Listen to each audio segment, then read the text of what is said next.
There's not one guy, one person in the history of this program that's bigger than the program.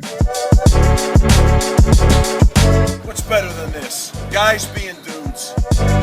Oh, what's up and welcome into episode 111 of the Program Guys podcast. My name is Mason Prince, joined with you as always by Matt Gann, Mark Hall. No Ryan or Patrick tonight. Today is Friday, March 1st. Be sure to like and subscribe on our YouTube channel. Keep on hitting that subscribe button. If you like what you see, folks, just hit subscribe. Helps us out more than you know. Costs you $0 as well. You can follow us on all of our social media at Program Guides with a Z. You can find us on Spotify, Apple Podcasts, Google Podcasts, all of that good stuff. Gentlemen, how we doing? Matt is out west with our boy Pat, but no Pat tonight. Matt, how you doing? West Coast, best coast, and it's the fabulous threesome. We're back, boys. Look at us, huh? West Coast Hugh, man. That's what I've always called you. Literally at this point has become like a thing. I know. Like it's amazing. And at this point, longtime listeners will also have noticed that, like, since starting the pod, this is the third time that Matt has decided he needs to visit Patrick. Dude, it's awesome. The annual trip. He's been to Patrick's place more than he's been to my place, and I live 20 minutes away. Well, okay. He's been to Patrick's place more than he's been to my place, and I live 4 hours. So yeah, it's fine. Don't worry about it. It's all good. That we got a bed from for you Dallas here to Tulsa is an hour. It's all right. We got an hour. I've known Matt for how long, and the only time he's ever come to Tulsa is for my wedding. What does that have to say about stuff? I don't know, man. You know what's crazy? Tough. Longer than he's known Patrick. Yeah. Truly, because you signed Gann to the organization that we belong to. Truly, he wouldn't know Patrick without me. And yet, the disrespect. Credit where credit is due. Those are all true things. There's nothing I can combat. I'm a loser. I hate you so much, Matt. Hey, Matt, how is it? Yeah, how is it? Kelly? How's R. Kelly? Is that what no? you said? How's Callie? Oh, yeah, no. No. How's R. Kelly, Matt? Not great. Answer that question now. Not great. Not great. Callie, on the other hand, fantastic. A little chillier this time of the year, but nothing beats the immaculate Cali vibe. It just hits a little different. The sun just hits you just slightly different here in the best way possible. Can't complain. Pat knows how to host. That's for sure. When I was out there for my wife's marathon that she ran out there a few weeks ago, being out there with Pat showed me a good time. He knows how to host. That's for sure. Mark, how you living? Mm-hmm. Mark, how we living? I'm all right, man. Love it. I'm all right. Yeah. What do you think about this threesome? How many times do you think a guy has to say that before you worry about him? Because I'm all right. You know, it sounds like a cry for help, but I'm not going to give it to you. So, like, you know. Hey, you're right. I need to verbalize if I have a request. You know, I need to learn how to do that. It's okay. Matt, what were you saying? It sounded. How you feel about the threesome here? Look at us guys, huh? Dude, hey, I couldn't ask for more. I was expecting Patrick until about 8 minutes ago. Yeah. But I couldn't ask for more than the gang we have. Yeah. I miss Ryan and Patrick. I mean, but you know, this is a solid squad we got here. And we got a lot to talk about too. You gotta make do. Oh man, it's gonna be a fun one. It's gonna be always is. Fun pod for the people. Let's go ahead and get started. We got some OU football updates to get to. Spring ball, I believe, begins in a few weeks. I think we got a few. That's a safe answer. I think that we have 1 week of practice before spring break, which is new this year. Brent has not done that before, but I don't know what those dates are. Normally, spring ball starts after spring break, so our timing is a little different this season. Some update to get to. Gentry Williams, credit where it's due. Brent Venables was on. Thank you. I'm really glad you're doing this. Yeah, Brent Venables about the outline. No, it's fine. Brent Venables was on. Oklahoma Breakdown with Teddy Lehman and Gabe Eichert. Had an interview with them, talked to them for a while. If you didn't listen to it, go ahead, go listen to it. Good insight from Brent, but he gave us some insight. Gentry Williams is going to miss the spring after having labrum surgery this offseason. Jacob Lacey did retire. He announced yesterday. That on Friday, it will be yesterday. Yeah. he announced his retirement from football. He had 2 pulmonary embolisms from what he said, that he said he's lucky to be alive. So like, yeah, man, good. Crazy. Like, Crazy. I'm glad he's alive, but yeah, probably the best to retire for him. Justin Harrington still hasn't heard back from the NCAA, but they expect him to get another year granted. We'll see about that. And Deshaun McCullough missed winter workouts with a knee scope, but he's expected to practice in the spring. That's kind of what we learned from that interview. Anything there surprise you guys besides, I mean, the Jacob Lacey stuff? Yeah, I mean, thoughts and prayers go out to Jacob Lacey. Hopefully, if he has any interest in football, I hope that they can find a role within the program to bring that guy back into the fold, whether that's a soul mission thing, an off the field coaching thing, just, something like that. I'm surprised by, I mean, did we know about Gentry Williams' shoulder needing surgery before this? I didn't think so. At the same time, I think that it's a great opportunity for those younger guys at the cornerback position. I'm thinking Makari Vickers. I'm thinking Jacoby Johnson to go in there and get reps and opportunities that they otherwise wouldn't. We know Gentry Williams is a starting caliber player. Let's see if some of those other guys also have that in their bag. I think that that's, hopefully he recovers well, but I think that there is actually a silver lining to that. Yeah. Matt, what do you think about that? Is there any corner in the room that you think might come alive with the open opportunity? I think all those younger guys definitely have the opportunity. Obviously, Ginger Williams being the starting caliber guy that he is, we hope he has a speedy recovery because he made a lot of huge plays last year for the Oklahoma Sooners, and you need that type of guy back there ready to play, ready to go. Same thing with Deshaun McCullough. I think he was having issues all last year with his knees, and so hopefully getting that knee scope, getting back to practice, getting back into form, that's what spring ball is all about, getting in shape, working out, and then seeing who's going to step up before fall practice and then obviously fall ball that's coming up to SEC play. So hopefully those guys a speedy recovery and it will give some guys some opportunities. I think Jacob Lacey, obviously, second to what you said, Mark. Thoughts and prayers out to him. Glad he's okay. And now that he can move forward with hopefully something, another chapter of his life besides football, because obviously life is bigger than what happens within the yard line. So wish him the best. But I think the D line, we've probably got the most roster or people on the roster for that position. Very depth heavy, very competitive depth, as there it is. Would say. I was waiting for it. I was waiting for the word was coming to me. I had to get it out there. So I think the D line will be good. I just saw a video of PJ out of Barway lifting like 700 pounds. I mean, he's just coming full frame. He's just going to be an absolute monster on that D line. So just nuts. Yeah, and that's what we expected after his freshman year. So a lot of those guys, I think, the D line are going to step up.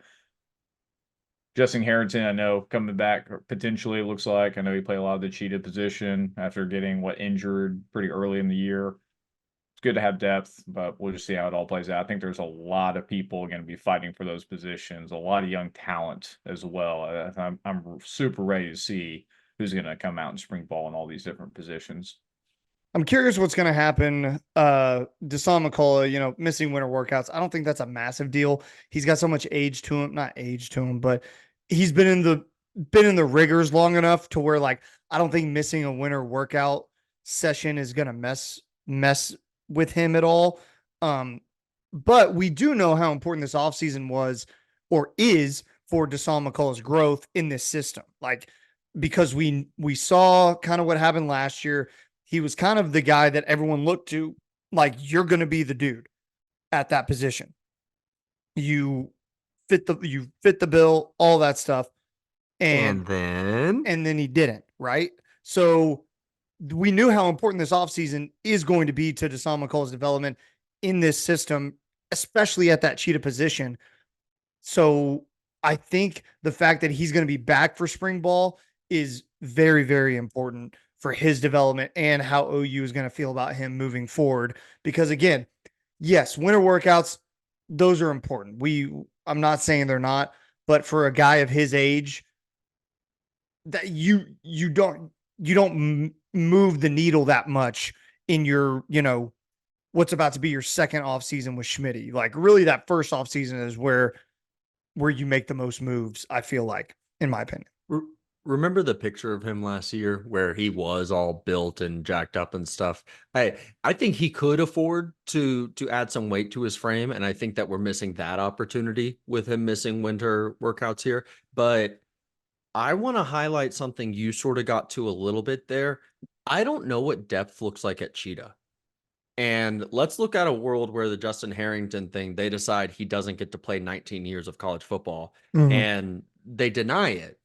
And let's say for whatever reason, Dasan McCullough doesn't look right coming off of the knee scope. There's something still up with that leg. What are we looking at that position? Because Kendall Dolby played admirably. That dude is a rock star in coverage, but he really is a little bit more of a nickelback who is plenty aggressive to play the role, right? We saw Sammy Omasigo take some snaps last season at Cheetah. That's interesting.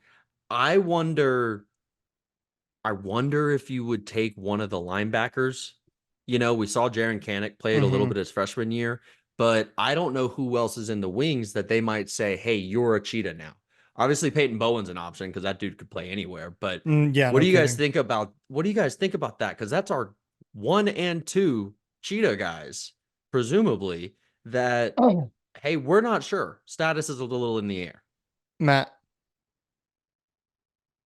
It's definitely a huge deal. I mean, this is a lot of what's predicated on BV's system is having this super athletic freak of a guy who can cover all different positions and all different types of players. So if you take out potentially 1 and 2, I mean, sure, I think Peyton Bowen can definitely feel it, but being in his second year and not getting too many snaps at the end of the year with some kind of undisclosed injury or whatever it was, it can be potential. Be really interesting to see if they got other people lined up. I'm sure BB's got a plan no matter what, but the Cheetah position is definitely crucial to this to this defense, especially when they go against these high power SEC teams. Yeah, I mean it's not nothing. It's definitely not nothing. You want all of your guys to get the mental reps that offseason's going to provide, especially, you know, watching the tape from last year and trying to learn how to get better. And as you get into spring ball, being ready to put that into practice on the field and try to improve the little things. Yeah, you want your guys to be 100%. But as we know, injuries happen in a game like football. And I think that if anyone's equipped to handle that, it's Brent Venables and this defensive staff. I think they know what they have in terms of the guys that you just mentioned, Mark, Justin Harrington and Dasan McCullough. I think they know what they get out of those guys. And I think they're confident enough to be like, look, if they miss time, we're going to be okay. Now, to your original question, like the depth at the position, I don't feel great about it. I don't know who you put there. My mind immediately jumps to Peyton Bowen, like you said, just because he can play anywhere. And I know that he'll perform admirably no matter where you put him. So that's kind of where my mind goes. Samuel Omasigo stuck out to me as well. I liked what I saw out of him. Jaren Kanak, I think, doesn't fit that mold. He didn't move that. Yeah, well, he wasn't. He's better close to the line of scrimmage. Yes, he's better at filling gaps and being a wrecker in the run game as opposed to a guy who kind of fits on the edge right there and is a chase down guy. That's just the feeling that I get from Jaren. So yeah, I think that's a long-winded way of answering a simple question. Let me give you my pet theory that I just came up with on the fly.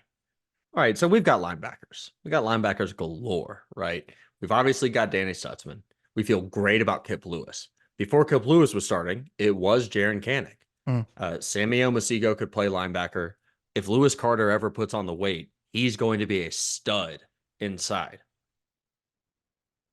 What if you got 3 of those guys on the field by simply putting Danny Stutzman at the Cheetah position? We've seen him play so well in coverage because his length is crazy and his closing speed is unreal for a guy who is truly, 6'5", 240. He is gigantic and he moves like he's gigantic, but faster. I think that would be a really fun little pet idea. And Danny knows the defense well enough where it might not be insane. Obviously, Brent's gonna decide that. But what do you guys think about that? Matt, do you think it'd be fun? We don't need to linger on this. Well, yeah, it would be fun to see. I think it's a little bit of a long shot because you need Danny anchoring the defense and calling the plays and being near the line of scrimmage at all times. He could. If other guys stepped up, like Kip Lewis and Lewis Carter and those guys could fill in for Danny, I just don't see that happening with how important Danny is to this team. Fun in theory. I agree with you. Very long shot. Don't see it happening. Yeah. I think the main thing that sticks out to me with Cheetah is I know they rotate guys a lot, but I need to know going into this fall who that dude is, and that's his job 100%. Because we've seen the rotations and stuff, and it doesn't make me feel good. Because to me, it shows we got a lot of guys who aren't good enough to get the job. And we want somebody to step up and get that job. I want it to be Deshaun McCullough just because I feel better about him. If it's Justin Harrington, then fine. It's Justin Harrington. But I want someone to be like, it's their job, like Danny Stutzman at linebacker. I want to know when we're going out there on the first play against Texas, that's who my Cheetah is. And that's who's going to get 70% of the snaps at Cheetah. That's what I want. I feel that. I like to think of it as like who gets first and second down. And then on third down, we'll bring in maybe Kendall Dolby, maybe Peyton Bowen. Yeah. Right. But if first and second down is all Justin Harrington, cool. That's his gig, man. Yeah. We'll bring in Deshaun for the goal line. Yeah. I'm with that. Let us know down below in the comments what you think about what we've talked about. This OU football news. We try to bring you the news every single week regarding OU football, off season, even during season. So be sure to stick around with us for that. Okay, boys, some other football news we wanted to get to. Todd Bates getting paid $900,000 a year was announced. According to Matt Zenitz of 24/7 Sports. Great. So this screams we're going in the SEC and we got to keep our good assistants and our good recruiters. And that's the cost of doing business. Truly, at this point, that's just what it is. And I'm happy for Todd. I'm happy for Todd 100%. If you've got the cash for it, that's a guy that is a mainstay on the defensive staff, on the coaching staff in general, co-defensive coordinator, defensive line. He's a top recruiter. Look at the defensive line class the last couple years, man. Grayson Halton is likely a starter this year from last year's class. We've got David Stone and Jaden Action Jackson coming in together this season. That's 3 dudes right there in 2 seasons that you might expect to have an immediate impact. It's different what he's bringing to that line, and he really connects with players. He really connects with parents on a recruiting front. Between him and Miguel Chavis, just stars, and really happy we're keeping Todd Bates around. Matt, what do you think? All points are great points that you made. I would just go back to one of Mark's very first videos where he went on an absolute fantastic rant about the hire or bringing of Todd Bates from Clemson. BV brought him along. I don't know if we can tag it. We need to put it in here. If we can bring it up on the screen, just go watch the video again. Everything. I'll put it in the description. I'll put it down in the description. Yeah, everything that Mark mentioned in that video up to this point. I mean, it's been absolutely spot on. It's great to see when these guys can stay on staff, because other programs are looking at us and saying, "Hey, who can we poach? Because we need that type of recruiting." All good points, Mark. To that point too, Matt, Zenitz's tweet also mentioned that Todd Bates had received interest for a DC position from an SEC team, apparently. Now, that could be like Vanderbilt. It could. I don't know what that means, sure. but it's interesting. You know what hey, you know who I bet it actually is Jeff freaking Levy at Mississippi State, because he had an up-close view for 2 seasons of how impactful Todd Bates can be. Yep. So have you the thing that sticks out to me about this Todd Bates contract is, as OU fans, as we've been following the program for as long as we have been, guys, who's the last defensive assistant that you have felt this strongly about and this secure in, that guy needs to stay on the staff as long as possible? I mean, think about like Barry Odom, maybe. I was about to say, we've seen. It's funny. The guys from the Lincoln Riley tree, right? The only ones that have had success are on the defensive side. It's Barry Odom. It's Jamar Cain, just signed to a new deal with the Broncos, got a promotion. I don't remember. He's like the D-line coach, and he was the pass rush specialist, right? Yeah. Huge. Calvin Thibodeau still at SMU from, after a detour at LSU. Like, those dudes were good. Yeah. And they weren't this good. We convinced ourselves they were this good is kind of where I'm really leaning. And no, to answer your question, no, definitely not on the defensive side of the ball, something like that. Matt? No, I think you covered it.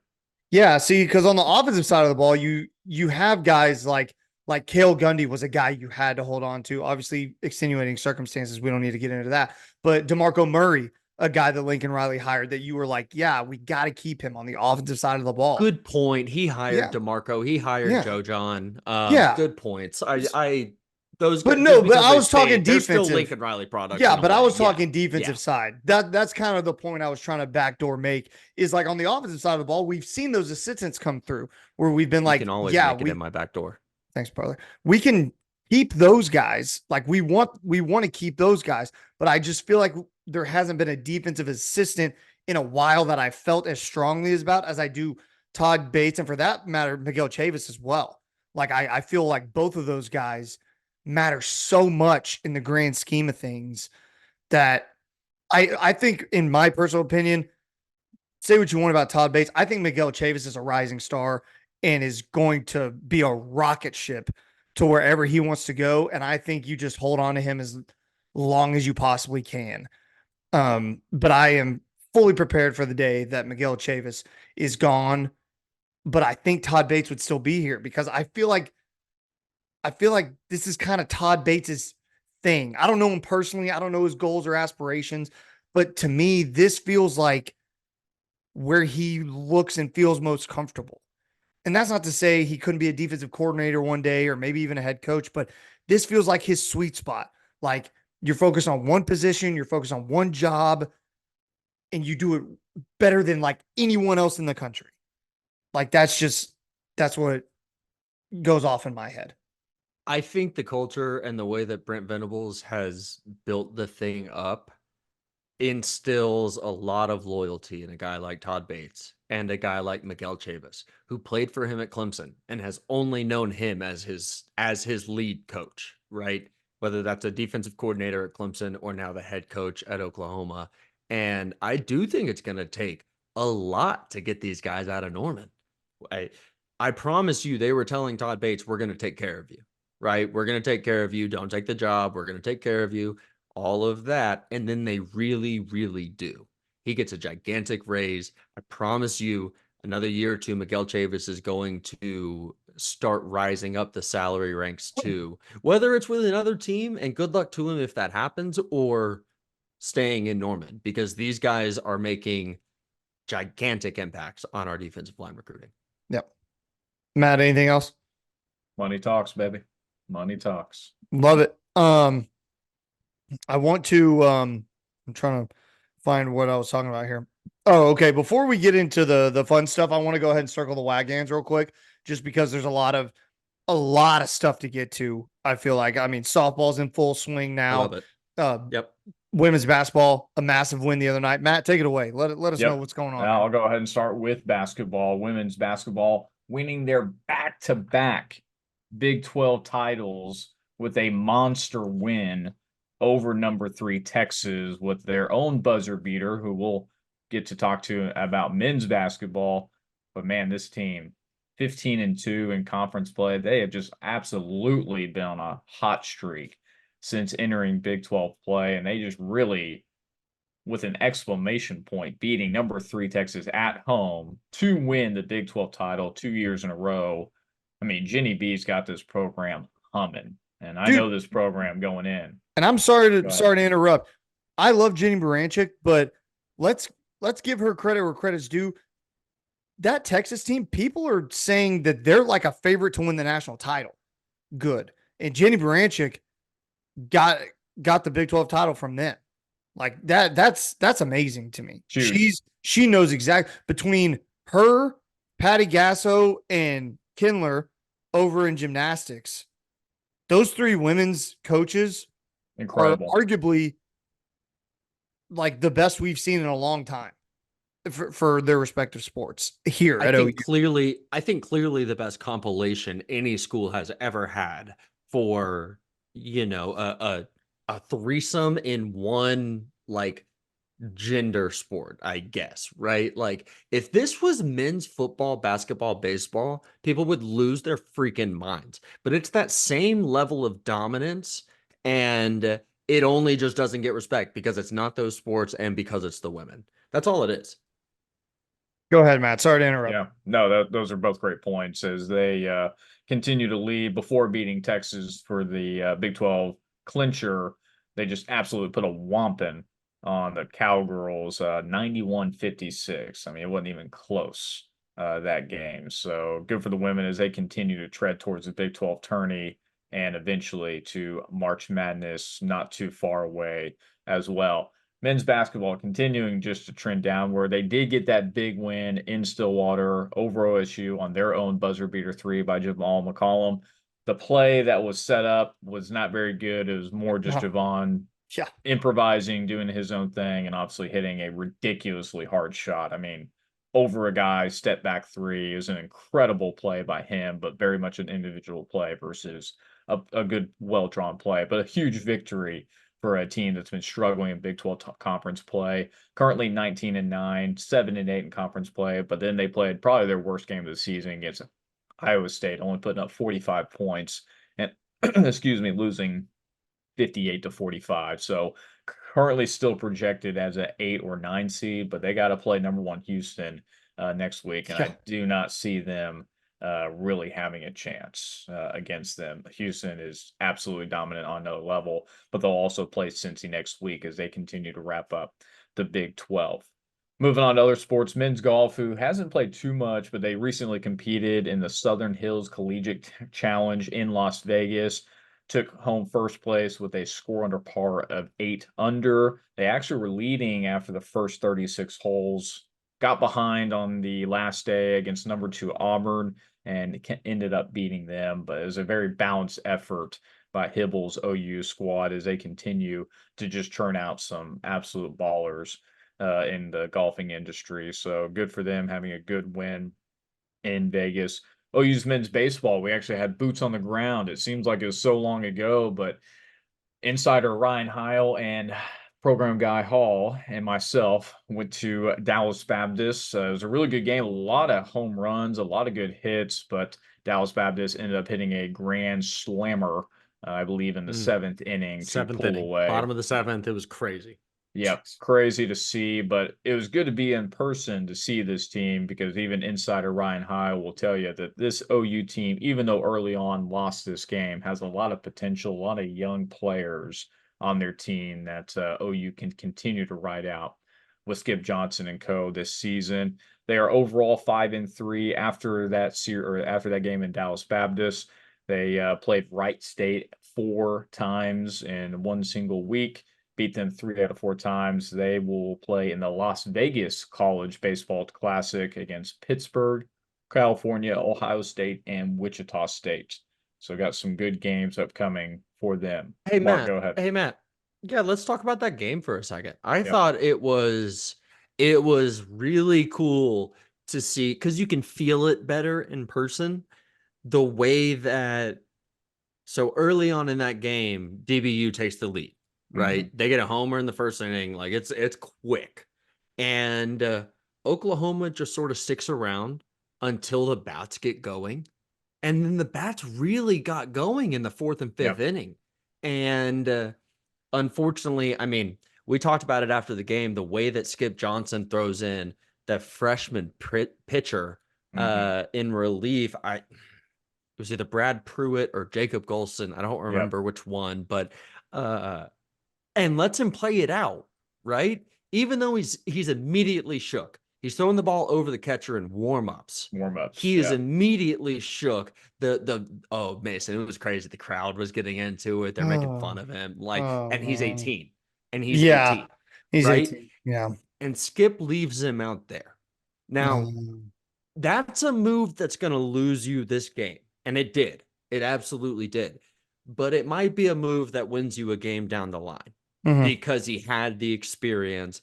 And to Matt's point, hey, you lose this early on, but you might win one later because you've got the experience. Yeah, so, Matt, did you take anything fun away from that one, or am I just going off because it's like my first baseball game? And no, I mean, especially hearing from Heil, he obviously keeps up with the team quite a bit more, knows all the players coming in, and OU's got some players on this team. Also, they have some returning players, but they got a lot of young arms, and they have two, I believe, twin pitchers that are supposed to be really good for this team. So they have a lot of depth at pitching. But Mark, to your point, really in the early part of the season, want to give these guys a couple tries because you really don't truly know what you got until you put it out there. So it was good to see some of these guys come in and play, and that will continue to be the theme early on because you really got to find out what your rotation is going to be and who can actually play, especially with a pretty roster depth team that OU has. So it's really good to be in person. And listen, a baseball game,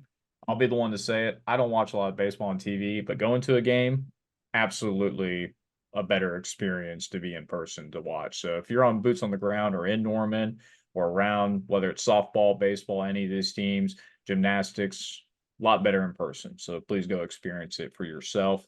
But we'll move on from baseball to, after men's baseball, to women's gym, who absolutely continues their utter dominance this year. 19-0, 4-0 in conference play. They recently beat West Virginia, and they just continue to score and up in the 198s, which is just unheard of how consistent this team is. And again, it's a well-balanced effort. There's multiple events that go on during these competitions, and each one of them just continues to be dominated by our team. But they will compete again against Michigan, who they beat earlier in the opening match that they played. Penn, Clemson, and Texas women, they will also compete against this weekend as they continue their run of unbeaten.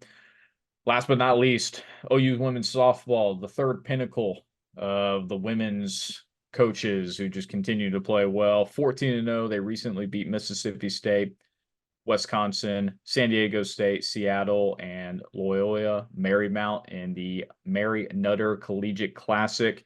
And then this upcoming week, so today, as this pod is dropping, they will do their Nutter. home opener. I hardly know her. Nutter. There it is. There it is. Knew that was coming. But they will do their home She opener. didn't.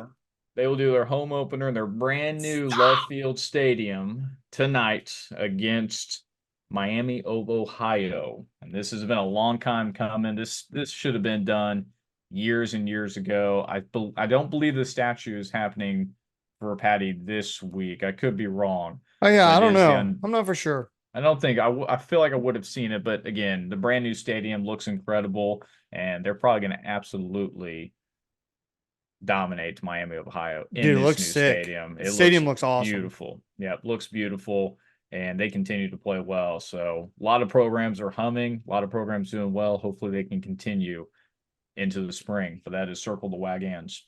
Did you guys see? Go ahead. Did you guys see the Zach Stevens tweet where you can like the scoreboard, the video board is the outline of Oklahoma. Yep. And they've got the runs by inning along the panhandle. Yeah, it's pretty cool. It's pretty awesome. Really cool. That's the really cool. That's the score. Also cool note, friend of the program, Aaron Miller Thiessen, going to be on the call that first game in the new stadium. So that's pretty cool for her. You know, OU softball alum.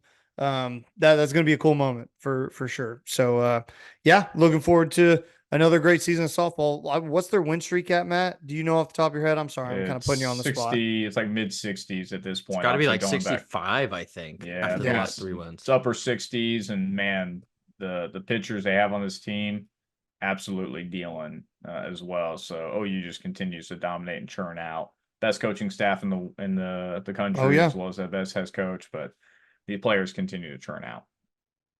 Dude, I'm looking forward to it, man. It's fun to watch them not only like stomp people, but then like when they get in those close games in the tournament and just still be like locked in and ready to like play hard and can handle the pressure. It's just nuts, man. Especially when you're getting everyone's best shot. you're getting everybody's best shot, and they're just up to the challenge every time. That's awesome. That's cool to see. But yeah, let us know down below in the comments what you think about OU softball, OU women's basketball, and OU women's gym. Just all humming right now, and all three of those head coaches showing that they're doing the right things. Okay, boys. So a little special fun. guest alert. Special guest alert. Special guest. Whoa, whoa, whoa. Wow. Guten Tag.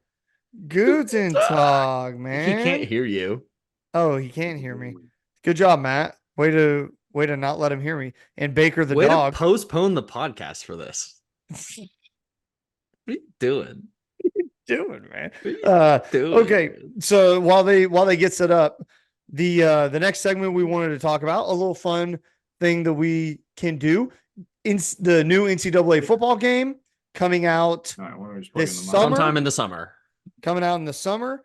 Going to be a lot of fun. People have been waiting a long time for this. 10 years? 10 years. 2014 was the last one that, well, actually, I guess 11 then, right? Because 14 was the last one to come out, and it's now 14. Yeah. They always do a year ahead. Yeah. Special guest alert. Yeah, you already did that. So you can hear us. So you can hear us now. Prematurely. You prematurely let that one out. Yeah. Patrick, how you doing, man? Cannot wait for NCAA or whatever it'll be called. Good. College football. I think it's going to be called EA Sports College Football. Yeah, whatever. But regardless, what we wanted to talk about is what OU football player is going to be the highest rated player in the game. I think we should all give like a top 3 or a top 5 because Danny Stutzman's obviously one, right? Yeah. Has to be.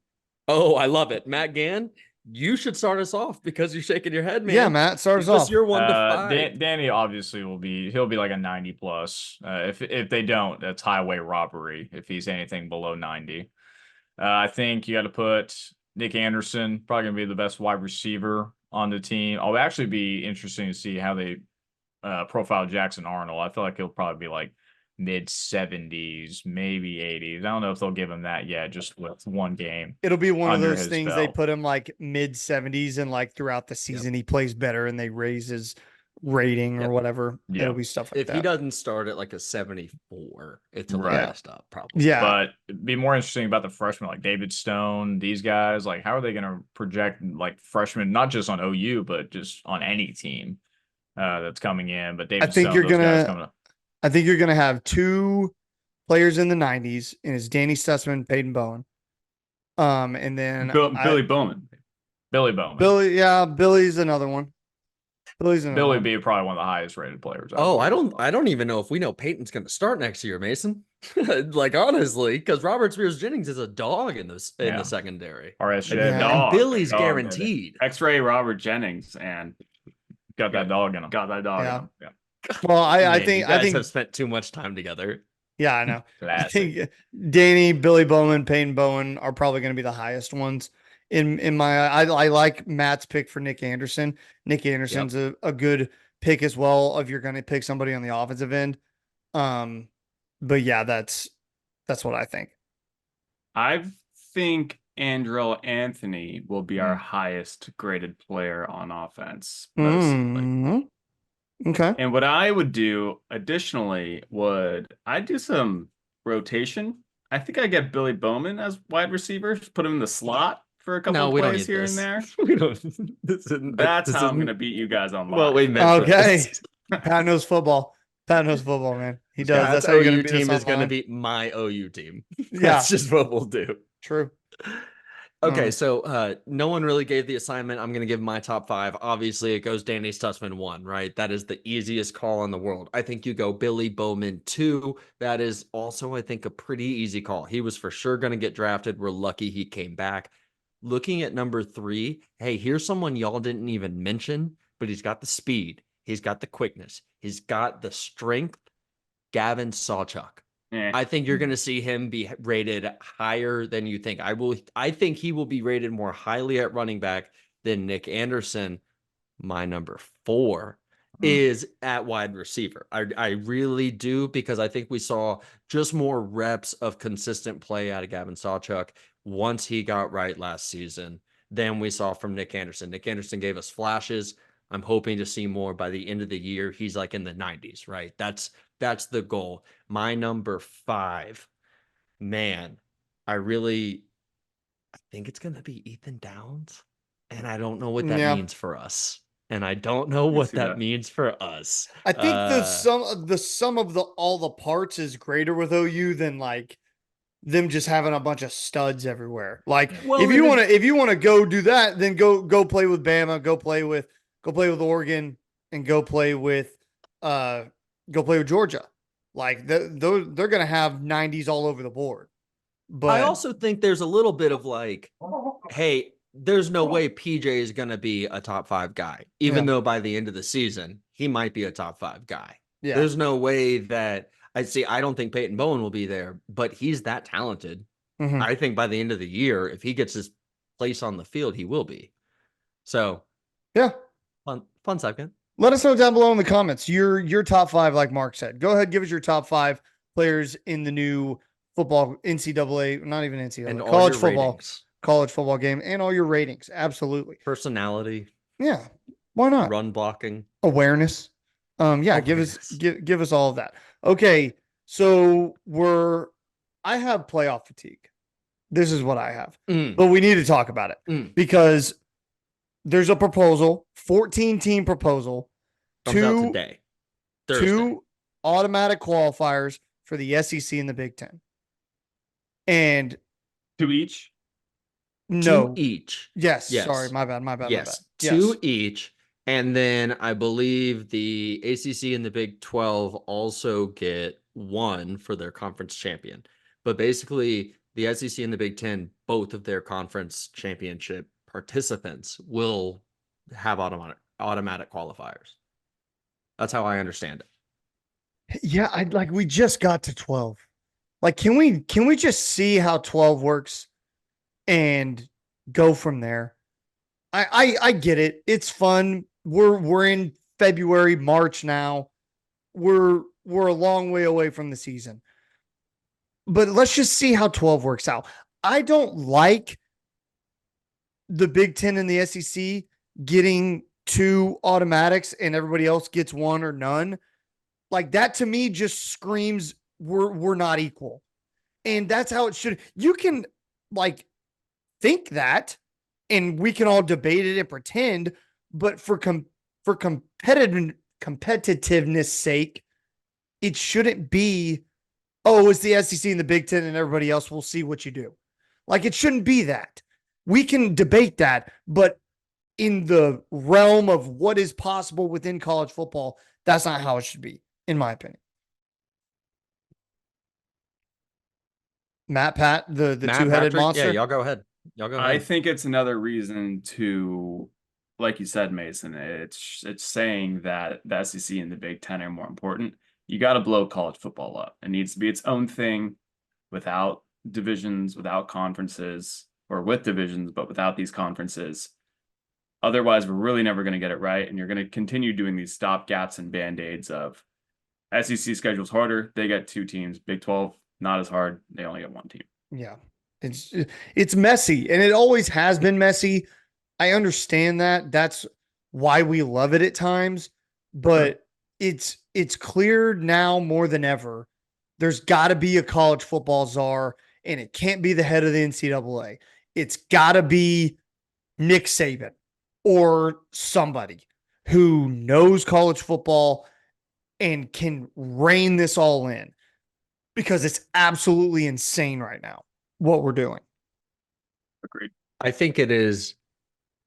This is a point that you guys haven't made, and I'm really excited you haven't. I think it's the softest shit in the world that the SEC and the Big Ten are trying to guarantee themselves these spots. Hey, you know what? If you're good, if your teams are good, if they're worthy, they're going to get one of those 12 spots.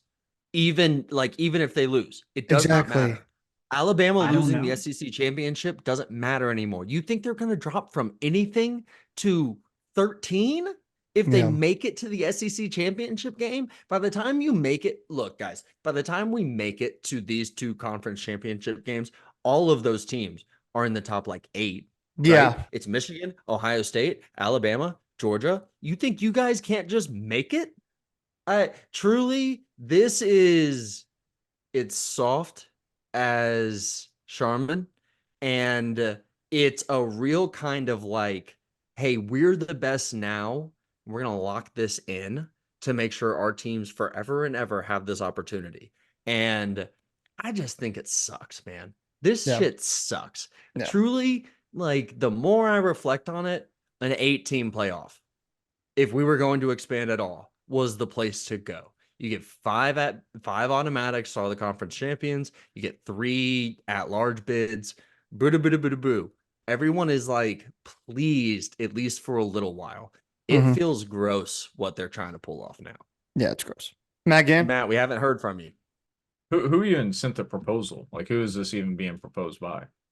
Do we know? Probably ESPN, who's also reporting it, because those MFers are pulling all these strings. Yeah, all the they time, have the playoff rights. Yeah. Yeah.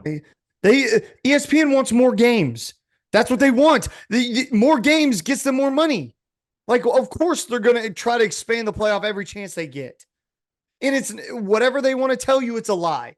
It's not for, we want to give more teams a chance and yada, yada, and all this stuff. No, it's to play more games and play more big games on ESPN. That's what it is. And that's fine. But don't crap in my hand and tell me it's pudding. Like, it's dumb. Go ahead, Matt. I interrupted you again. No, that was great. I would make the same point. I feel like we're just going to get to a point where it's a March Madness. We're just going to invite every single team, 64 teams, and we're just going to have a whole month to duke it out because that's what the people want. More college football, more high-intense games, and the potential of a Tulane playing Alabama in the very first round and seeing how that all plays out. But people always want more. I wouldn't be shocked if we go to like a 10-game college football season. That's just conference games. If you're going to start forcing this many extra games in the postseason, you have to protect the kids somehow. Yes. These are still 18-year-olds, 19-year-olds, 20-year-olds. 100%. Justin Harrington might be 30, but only so many guys are. Exactly. And all right, anybody else on the college football playoff front? Nope. Patrick. Nope. Yep. What do you think of the idea? I saw this floated online today of you kind of take all the teams that have been in all these conferences, you create a new like 60-ish team league, right? And you introduce relegation and promotion. What do you think of that? 60 because everyone's still playing their game. 60 is too much. Got to be like 30. And I think I think you'd have multiple leagues going on at once, right? So like Boston College wins the tier 3 league and they can move up to tier 2, and you play that game with like 3 sets of this. What do you think? So still too much? So like 2020 sort of. Oh, that's fine. I was saying 30. Oh yeah, okay, yeah. I think 2020 feels clean, right? And you're gonna 5 like cleaner than what we have. Super. You're gonna have to lock down the transfer rules, because if you're on a team that gets relegated, true. If you're on a team that gets relegated, you're gonna leave to go to a team that's not getting relegated, and that shit's got to get figured out. Like I'm all for it. Make them employees. Yeah. At that 4-year contract. At that point, because who are you kidding? Like, who are you kidding now? You've made your bed. Now you got to lie in it. Yeah. That's what it is. That's a great point, Mason. Something I hadn't thought about is, hey, the transfer portal changes that idea entirely. But it's a fun idea, and it would make college football matter.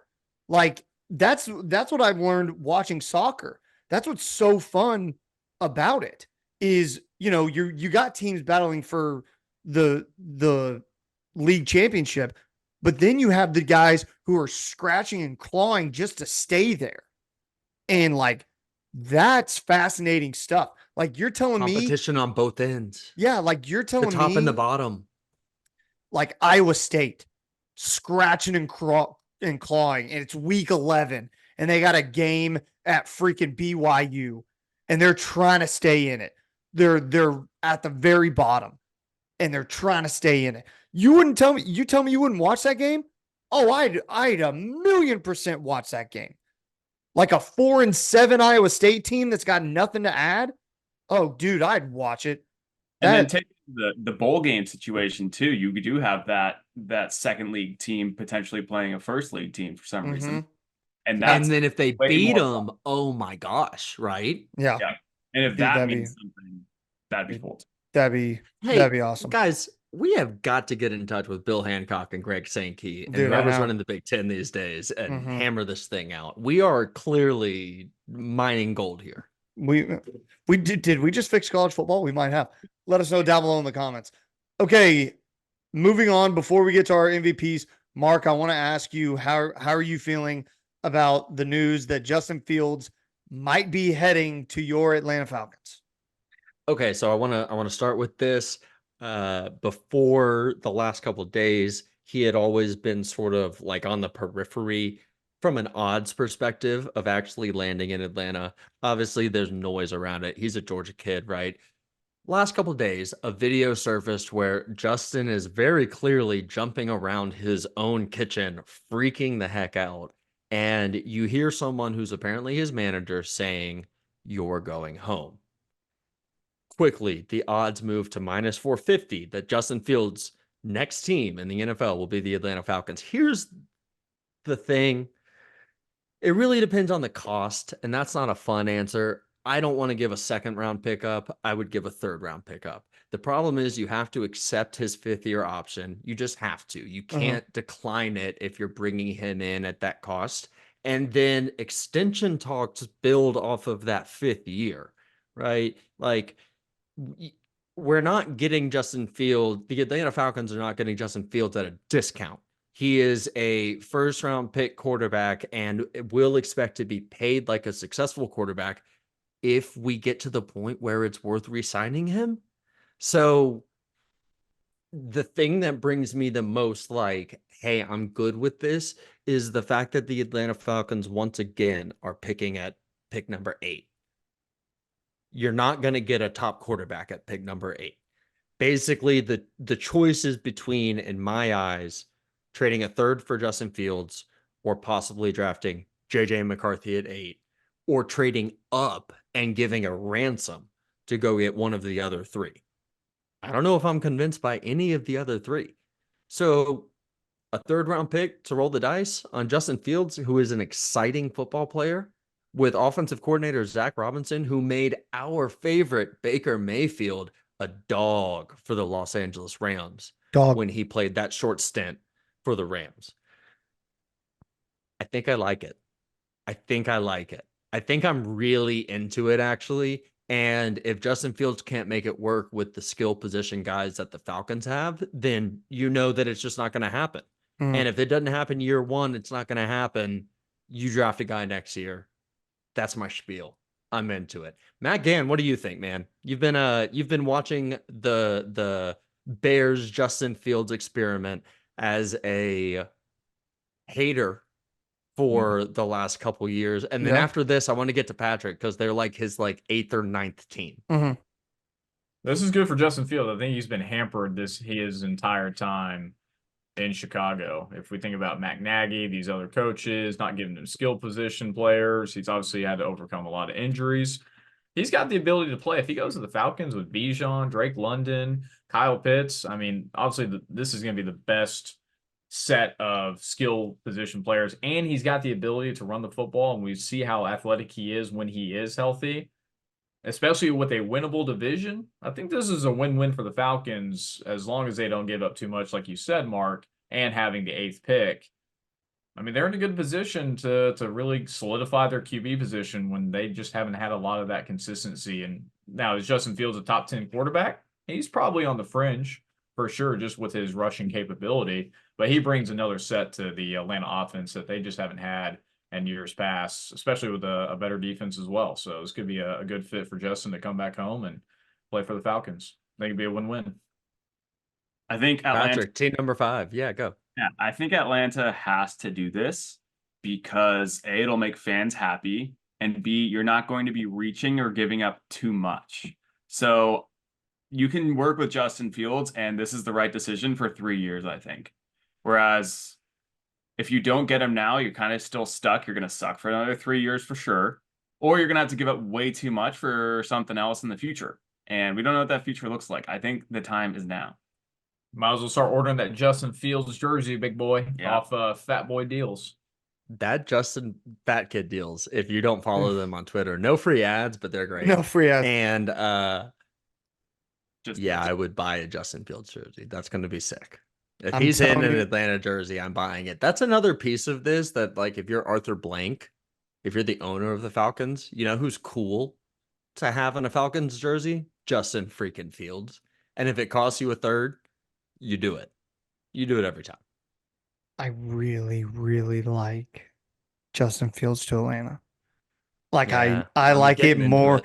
I like it more than I thought I would.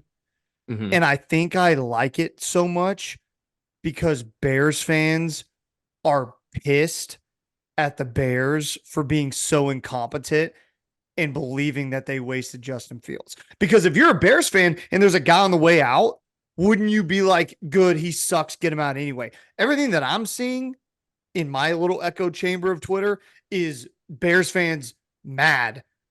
It's a at the decision, Bears. right? Yeah, It's the a real Bears- decision. Yeah, the Bears mad, or Bears fans mad at the Bears for wasting Justin Fields with Matt Nagy, like you mentioned, Matt, and terrible Eberflus, terrible. Eberflus, a defensive coach. Yeah, just awful things.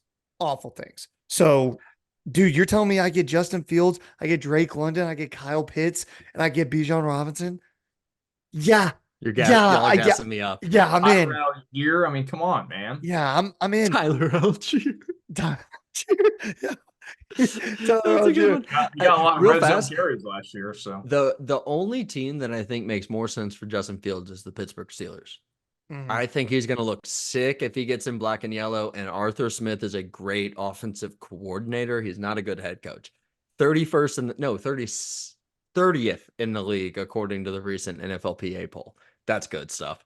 But he's a great offensive coordinator, and he would know what to do with Justin. That was the original source of the Justin Fields to Atlanta thing is, hey, Arthur Smith will know what to do with him. Now it's a different unit there, but that's another team that I think look at it because Kenny Pickett ain't it and Mason Rudolph ain't it. Word. Pat, PGP MVP of the week time. Let's go, Pat. Who's your MVP? Get it, baby. It's got to be the German soccer coaches on Bayern Munich and the Love German that. national team. They have told the kids that they suck, that they're not good enough anymore. They're moving their position. You've been saying it for weeks, man, or I've been saying it years. for years. Years they need to be put in their place. And it's finally happening. And they're a little whiny about it, but it's better for us. That's right. And I'm excited. And this team, I might stop hating the team because right now I hate them. Stop the Because I haters. love them so much. Stop the haters. I need Matt and Pat in the same box all the time.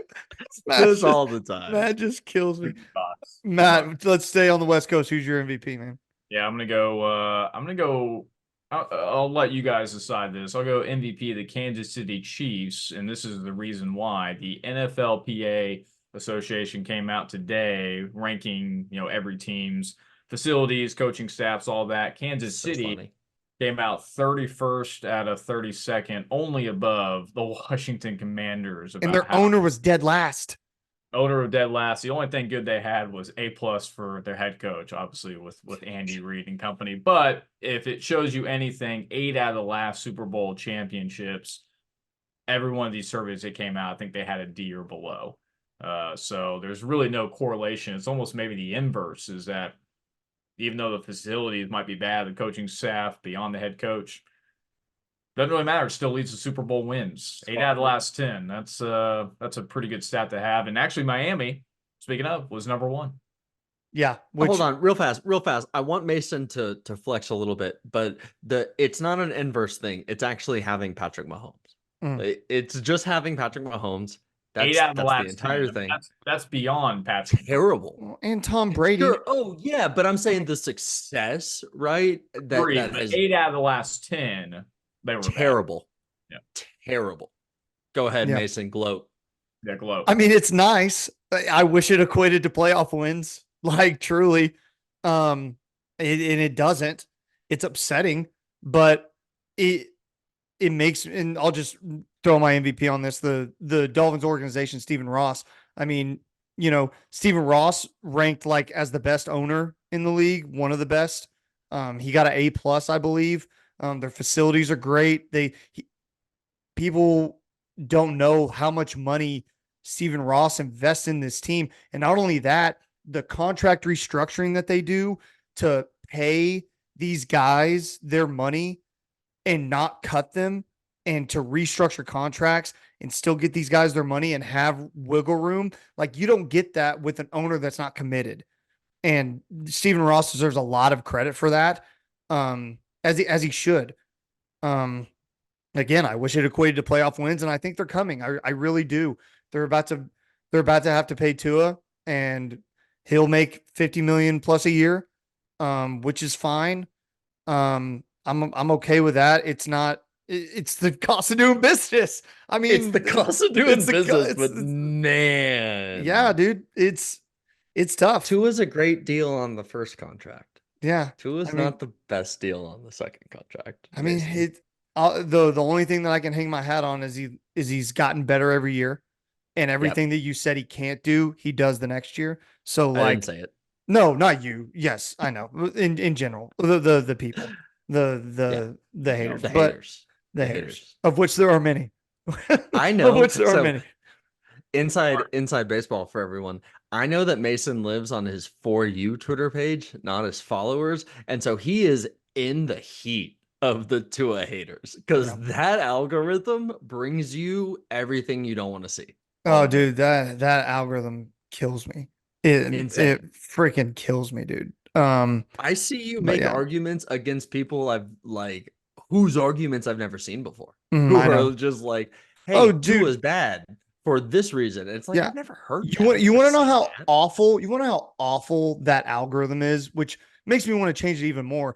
There's like a faction of Dolphins Twitter that got traction like 2 weeks ago or a week ago, actively trying to trade Jalen Waddle on a rookie contract, trying to trade Jalen Waddle, so much so that Chris Greer had to waste his time at the freaking combine yesterday to say, no, we're not effing trading Jalen Waddle, and we have no interest in doing so. We fielded no offers for him at all because everyone with a brain cell knows that we're not going to trade him. Like, it's insane. What's it like to be part of the two most tenacious fan bases online in the Oklahoma Sooners and the Miami Dolphins? Because the Miami Dolphins thing is unlike any other. It makes me ill, it's dude. Toxic out there. It is. It's very toxic. It's not a fun time.